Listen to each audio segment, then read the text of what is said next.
Halo, Assalamualaikum warahmatullahi wabarakatuh. Ibu hamil stres, kira-kira apa sih yang terjadi pada bayinya?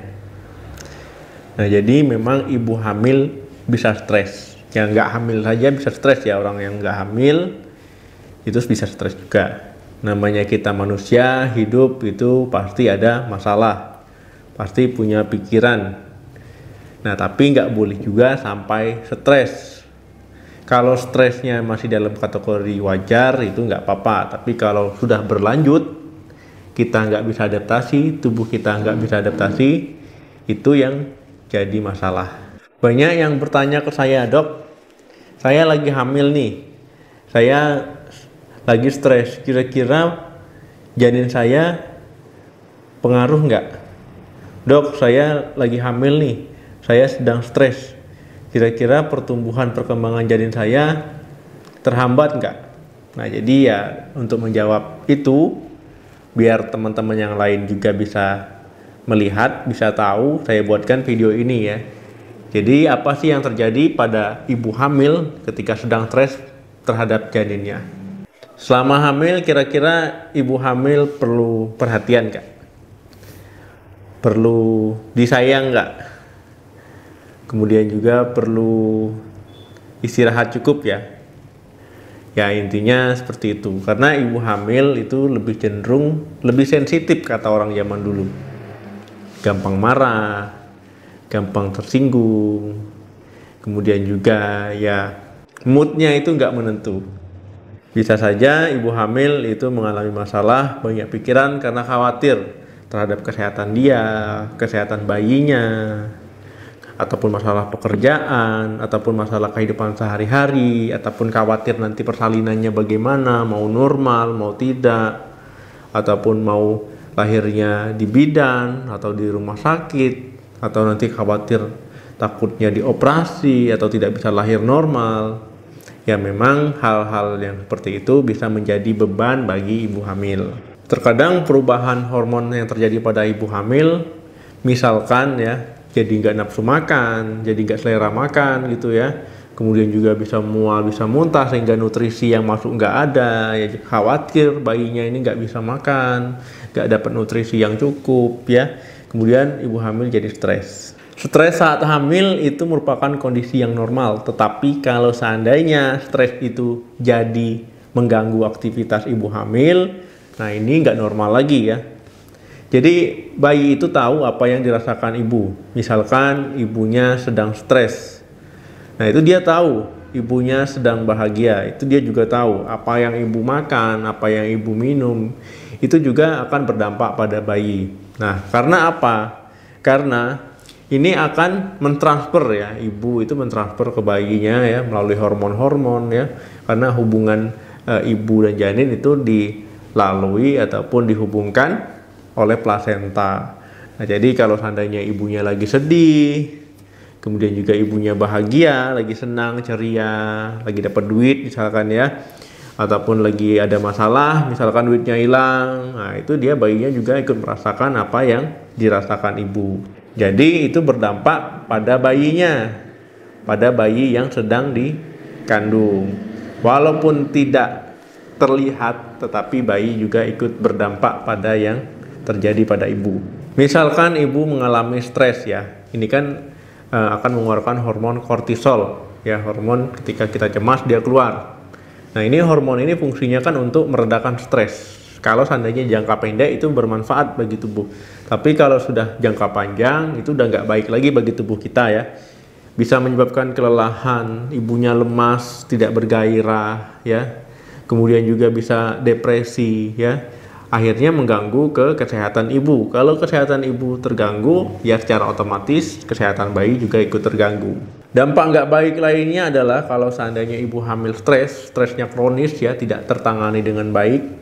Karena hormon stres itu juga ditransfer melalui plasenta, jadi dia langsung ke bayi juga. Ini bayinya rentan, berat badannya lahir rendah. Kemudian juga lahir prematur. Nah jadi bahaya ya kalau seandainya ibu stres berkepanjangan ya, stresnya kronis, tidak ditangani dengan baik ya, bayinya juga bermasalah. Itu merupakan dampak langsung yang terjadi ke bayi. Kemudian ada dampak yang tidak langsung. Kalau seandainya stres, ibu hamil, dampak tidak langsungnya itu malas merawat diri, kemudian acuh tidak acuh dengan makanan, dengan nutrisi yang masuk itu ya nggak peduli.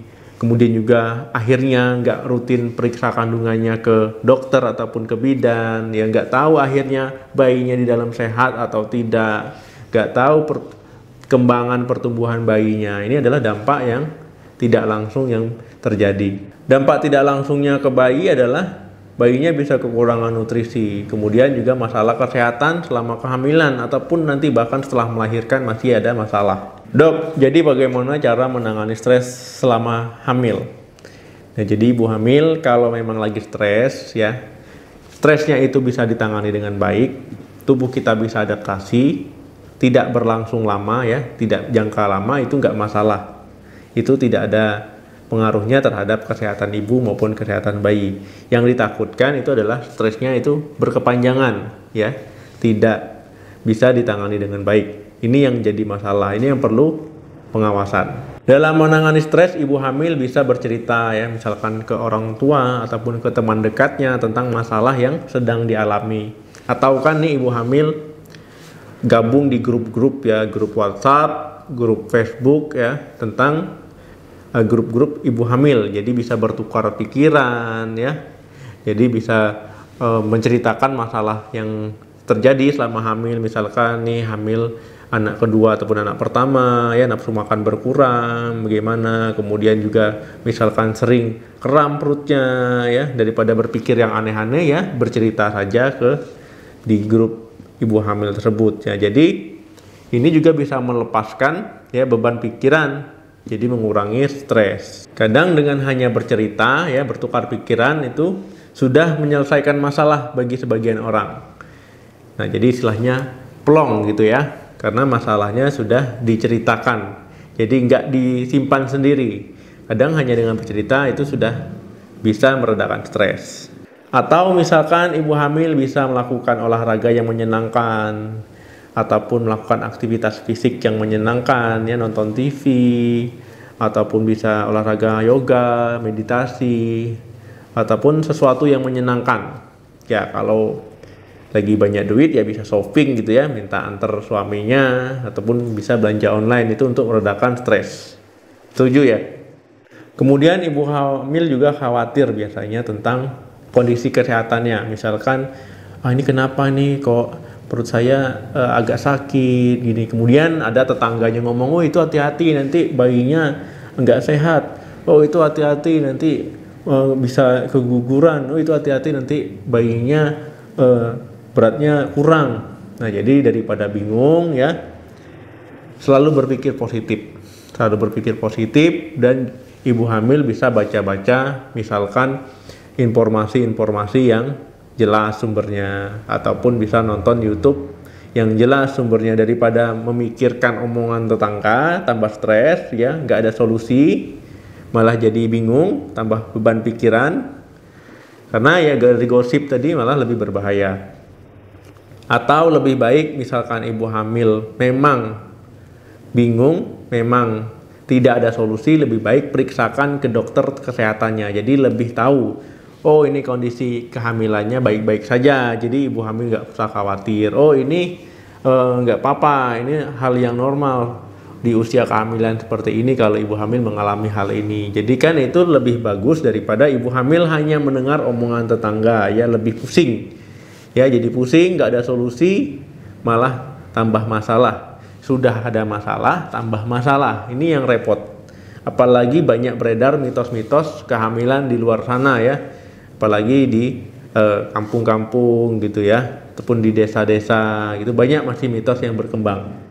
Saran saya memang bagusnya itu gabung di grup-grup ataupun di medsos tentang ibu hamil ya, jadi bisa saling support, bisa saling memberikan dukungan ya, walaupun tidak memberikan solusi, minimal meredakan masalah yang membebani ibu.